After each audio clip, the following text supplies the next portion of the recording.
Joining me now to talk about Elon and what that means and everything else is Kara Frederick, my friend, research fellow for the technology policy at the Heritage Foundation. She's also a former Facebook employee. Okay, Kara, that's my little rant on it. You obviously know this arena a whole lot better than I ever will. What did you wake up and think when you saw, wow, he's buying it? Well, first, Jesse, I wouldn't sell yourself short. I mean, you're exactly right when it comes to the man worship. As the Bible said, right? Put not your faith in princes. So I think it's the fact that it's gotten this bad when we have to look to a South African born billionaire to bail us out. Not even a bona fide conservative, mind you, but he's the one who says he's going to protect American citizens from censorship. This says all you need to know about the state of free speech in this country. It's great, but it's not a scalable strategy when it comes to all of these digital platforms. Yeah, I'd love to clone him, but at this point we need policy changes as well as technical ones.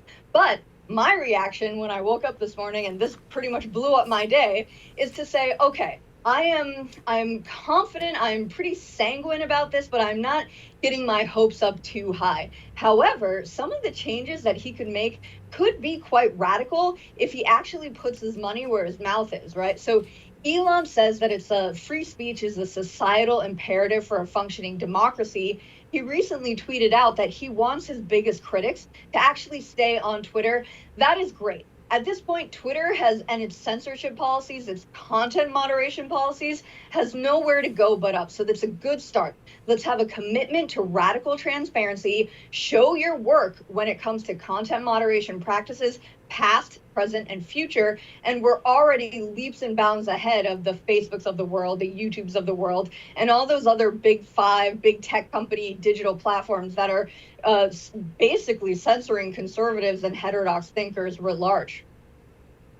Okay, Kara, now, before we get to what can he do, what will he do? I know this is asking you to make a prediction when he hasn't done anything yet. Is this the type of guy who's going to kick in the door and, hey, Donald Trump's Twitter account is back and every communist is censored? What do we expect? What do you expect, I should say? In terms of censoring every communist, I don't think he's going to go that far. I think he's a classical liberal in the sense that, he wants everybody to have a genuine free exchange of ideas. We know that that's not happening on these digital platforms. So helping to restore that by making those content moderation practices perhaps a little more consistent would be a start. In terms of predictions and reinstatement of Trump, I would love for him to do it. He likes to shake things up. This guy is your classic Silicon Valley disruptor, as we used to say. So yeah, it would be great if he strode out and was like, let's reinstate Trump. Let's reinstate Marjorie Taylor Greene. We're not going to have any of, the Babylon Bee being suspended, Representative Jim Banks being suspended for saying a man is a man and a woman is a woman. So those are the kinds of things that I expect to be sort of implemented. Maybe not Trump. That might be going too far. Maybe it's too much, too fast, but I would love to see that happen. And I think give him a couple weeks, things might change a little bit, but we're not going to see these massive overhauls that everybody wants to see. I expect him, and other people have said this on Twitter right now, he might bring Jack Dorsey back in for some sort of role as well. We know that he was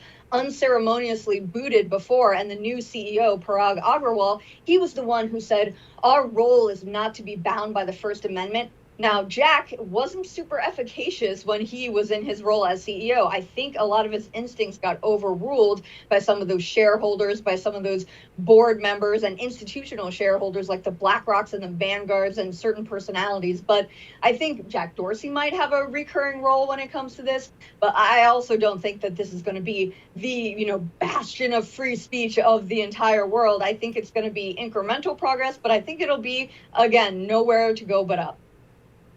Okay, if Jack got overruled by all the other people, then why won't Elon Musk be overruled by all the other people? because he could get rid of the board. He could fire a lot of the people who are existing. He could look at CEO Parag Agrawal. He could be in Elon Musk crosshairs. I think they have very differing interpretations of how the First Amendment should be used. I do believe that Elon Musk is going to follow some of his Silicon Valley leaders, like the CEO of Coinbase, Brian Armstrong, who said the First Amendment will be our guiding principle for content moderation policies going forward. So I could see Elon doing something like that, and that stands in stark contrast to what Parag Agrawal has been saying. So if he cuts into the board, gets rid of the CEO, has somebody else come in, maybe takes advice from Jack Dorsey, who actually does, I think, have instincts towards more content on the platform, more user control. I think that's critical. He's talked about open sourcing the algorithm, which would be a big one. It'd give us insight into that black box, and it wouldn't allow us to hide behind those excuses. Oh, it's the algorithm, it's not human error. So I think those are a couple things that he can do, and I think getting rid of some of the board's influence would go a long way to actually helping him implement those changes. Speaking of open sourcing algorithm, I don't even speak this smart person's language. Here's Elon talking about it. One of the things that I believe Twitter should do is open source the algorithm and make any changes to people's tweets. If they're emphasized or de-emphasized, that action should be made apparent so anyone can see that action has been taken. So there's no sort of behind-the-scenes manipulation, either algorithmically or manually. Kara, what does that mean for those of us who went to community college? Open sourcing and algorithm? I don't even know what those things mean. Yep.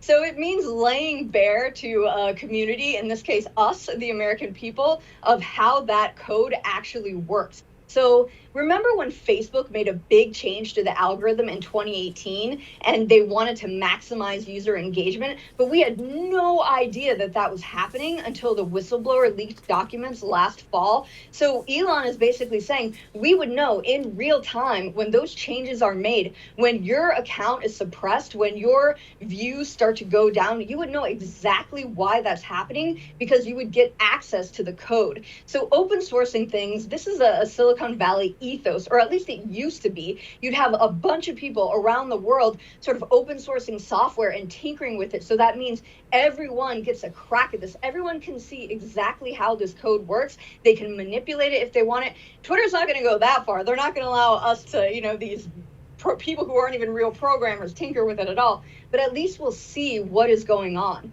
And then important element of that too is you've probably heard of shadow banning, deranking, and all these other technical terms that basically increase or decrease the visibility of your content. Elon is saying that you are going to know, as the American people, as users, you are going to know why that's happening. If you're being suppressed, if you're being shadow banned, if your content is being deranked, you're going to know because the code is going to be there for you to see. So they're not going to be able to say this was a human reviewer error. They've been hiding behind a lot of that before for their censorship. If they build code, if they've got certain trigger words in there that are frankly biased in nature, because we all know humans design these algorithms, then you are going to find out. It's that radical transparency that he's been talking about that thus far we've been having to push Congress to try to get these companies to do it. So I think it's really critical if tech companies take it upon themselves to institute this type of transparency.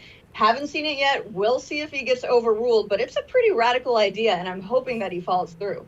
Don't miss Jesse Kelly Breaks History, The Forgotten Genocide, the first episode of a new series available now exclusively for First TV supporters. Visit the First TV app or thefirsttv.com to subscribe and start watching today.